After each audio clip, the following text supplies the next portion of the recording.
préservation du capital vise à protéger votre argent initial. Imaginez investir dans des obligations d'État ou des comptes d'épargne à rendement fixe pour garantir la stabilité de votre capital, même si les rendements peuvent être modestes. En revanche, la génération de revenus implique la recherche d'investissements offrant un luxe de trésorerie régulier, par exemple des actions de sociétés bien établies avec des solides dividendes ou des obligations d'entreprise à haut rendement. Souhaitez-vous protéger votre argent que vous avez économisé au fil des ans, ou peut-être préférez-vous générer un revenu régulier pour soutenir votre style de vie? Et voici donc la première question. Quel est votre objectif d'investissement principal? Réponse A, préservation du capital. Réponse B, croissance du capital. Réponse C, génération de revenus. Ceci était la première question de ce questionnaire. Comme nous allons enchaîner sur les 9 autres questions qui nous attendent à la suite de cette vidéo. Mais avant toute chose, si tu es nouveau ou nouvelle dans cette chaîne, je me présente, je m'appelle Nicolas et je parle de différents sujets dans le milieu de l'investissement. Et on passe à la seconde question.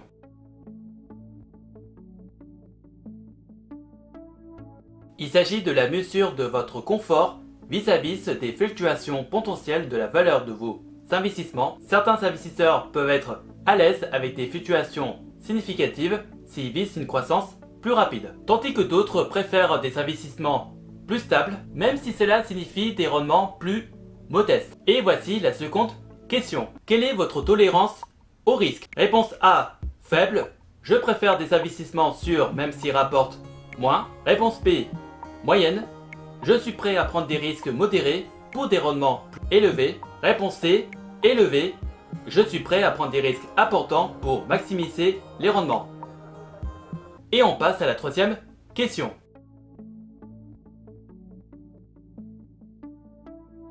Cela fait référence à la durée pendant laquelle vous prévoyez de maintenir vos investissements avant de nécessiter des liquidités. Par exemple, si vous planifiez des objectifs à long terme, tel l'achat d'une maison, vous pourriez avoir un horizon d'investissement plus étendu, ce qui pourrait vous permettre de prendre des risques importants pour chercher des rendements supérieurs. Et si vous avez plutôt des objectifs à court terme, comme un achat important, vous pourriez être plus enclin à des investissements à faible risque avec une liquidité plus rapide. Et voici la troisième question. Quel est votre horizon d'investissement? Réponse A, court terme, moins de 5 ans. Réponse B, moyen terme, entre 5 et 10 ans. Réponse C, long terme, plus de 10 ans. Et on passe à la quatrième question.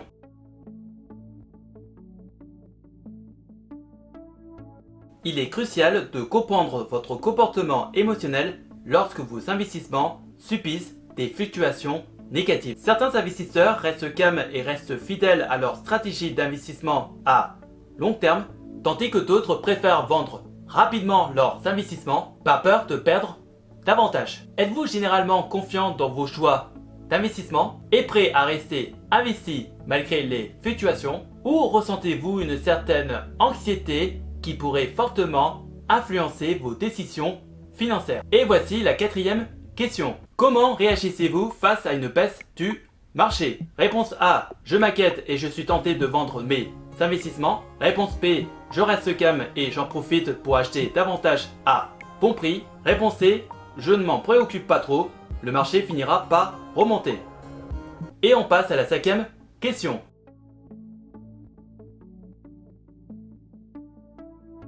Il est important de comprendre votre familiarité avec les concepts financiers et votre expérience préalable en matière d'investissement. Certains investisseurs ont une connaissance approfondie des marchés financiers et des produits d'investissement, ce qui les aide à prendre des décisions éclairées, tandis que d'autres peuvent être moins familiers avec les différentes options d'investissement et pourraient avoir une approche plus pédagogique et simplifiée. Et voici la cinquième question. Quel est votre niveau de connaissance en matière d'investissement? Réponse A, débutant, je ne connais pas grand chose aux investissements. Réponse B, intermédiaire, j'ai des connaissances de base et je cherche à en apprendre davantage. Réponse C, expert, j'ai une bonne compréhension des différents types d'investissements.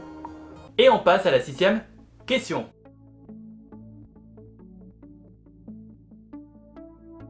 La diversification fait référence à la répartition de vos investissements entre différentes classes d'actifs pour réduire le risque global de votre portefeuille. Certains investisseurs privilégient une approche diversifiée, répartissant leurs investissements entre diverses catégories d'actifs tels que les actions, les obligations et les fonds indiciels pour atténuer les risques liés à la volatilité d'un seul marché. D'autres peuvent être plus enclins à des investissements plus ciblés dans des secteurs plus spécifiques ou des marchés émergents, acceptant ainsi un niveau de risque potentiellement plus élevé. Et voici la 6e question. Quelle est votre préférence en termes de diversification? Réponse A. Je préfère investir dans un seul actif d'actifs ou une seule entreprise. Réponse B. Je suis ouvert à une diversification limitée dans différents types d'actifs ou secteurs. Réponse C.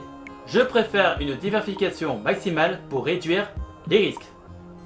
Et on passe à la 7e question.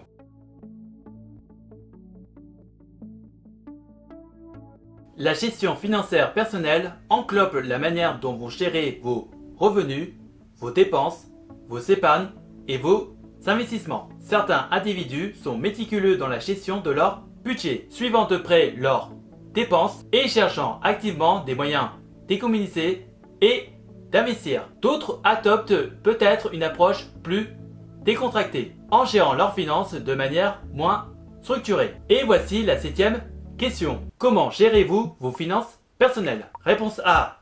Je préfère laisser mes finances entre les mains d'un professionnel. Réponse B. Je prends mes propres décisions financières, mais je consulte parfois un professionnel. Réponse C. Je gère moi-même mes finances et prends toutes les décisions. Et on passe à la 8e question.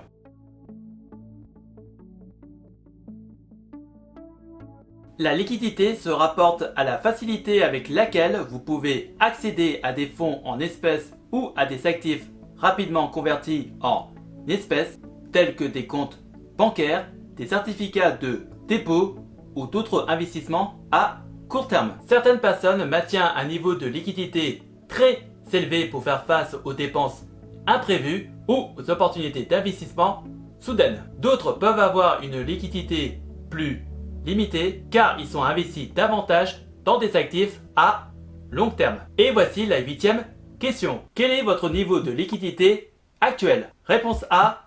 J'ai besoin de liquidité immédiate pour faire face à des dépenses importantes. Réponse B. J'ai une certaine réserve de liquidité, mais je suis prêt à les investir. Réponse C. J'ai suffisamment de liquidité et je suis prêt à les investir sur le long terme. Et on passe à la 9e question.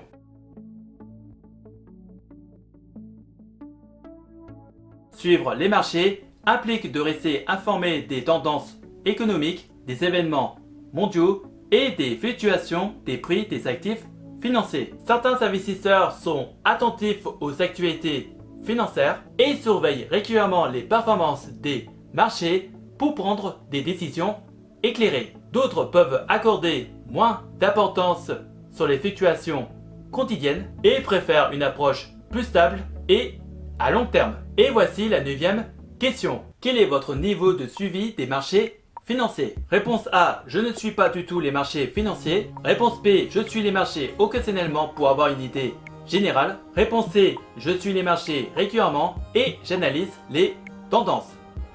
Et on passe à la dernière question.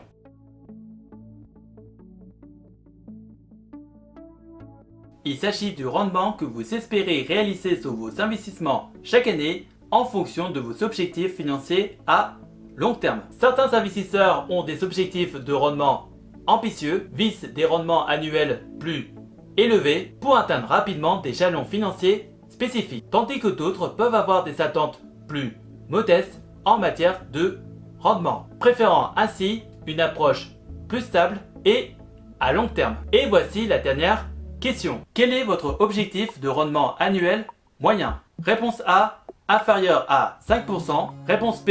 Entre 5 et 10%. Réponse C. Supérieur à 10%. Le résultat du questionnaire est dans la description de la vidéo et en fonction de vos réponses, vous pouvez avoir une idée du type d'investisseur que vous êtes. Et c'est ainsi que nous venons de faire un pas vers la liberté financière. Si vous avez des questions, n'hésitez pas à me les poser dans les commentaires et j'essaierai de vous donner des réponses claires et précises. Et si par hasard tu cherches des solutions pour faire travailler ton argent ou générer un revenu passif, tu peux regarder dans la description de la vidéo des playlists de vidéos d'avis de plateformes d'investissement que j'utilise pour faire travailler mon argent, que ce soit dans la bourse, les prêts, l'immobilier ou les crypto-monnaies. En attendant la prochaine vidéo, je vous laisse avec 2 autres vidéos qui s'affichent actuellement sur l'écran. Prenez soin de vous, faites de bonnes recherches et je vous souhaite un bon investissement. À la prochaine!